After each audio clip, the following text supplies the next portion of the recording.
নমস্কার বন্ধুরা, মায়ের রান্না অ্যান্ড ব্লগ চ্যানেলে আপনাদের সকলকে জানাই অনেক স্বাগত। আজকে আমি হাজির হয়েছি হোলি স্পেশাল মিষ্টির রেসিপি নিয়ে।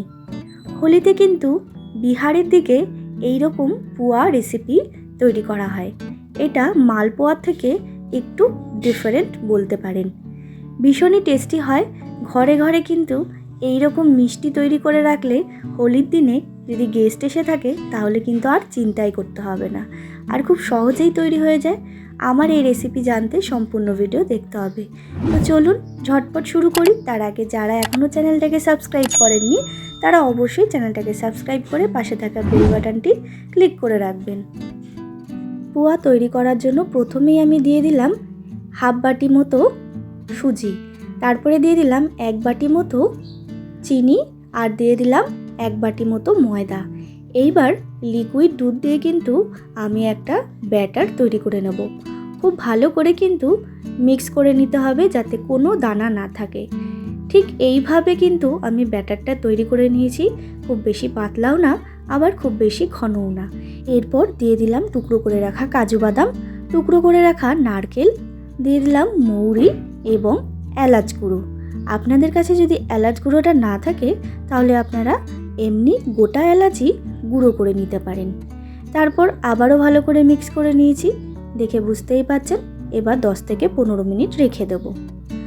তো দেখুন বন্ধুরা, 10 থেকে 15 মিনিট পর ফিরে আসলাম। আমি কিন্তু আগে থেকেই গ্যাসে সাদা তেল গরম করে রেখেছিলাম। সেই তেলের মধ্যেই আমি একটা হাতার সাহায্যে দিয়ে দিলাম ব্যাটারটাকে। এবার কিন্তু ভালো করে উল্টে পাল্টে ভেজে নেব। বেশ লাল লাল করে ভাজতে হবে, আর গ্যাসের ফ্লেমটা কিন্তু মিডিয়াম টু লোতেই রাখবেন।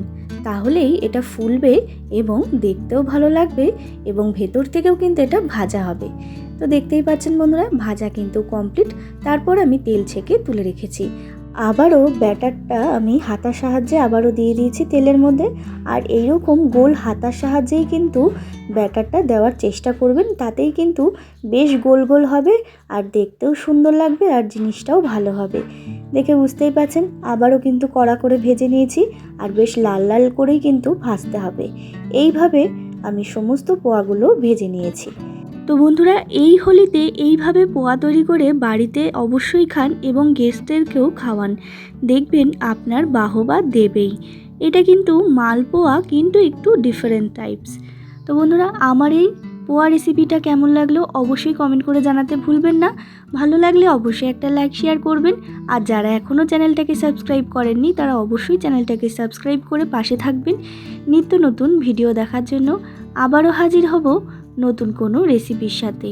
ততক্ষণের জন্য ধন্যবাদ, আর আপনাদের সকলকে জানাই হোলির অনেক শুভেচ্ছা। খুব ভালো করে হোলি কাটান। ধন্যবাদ।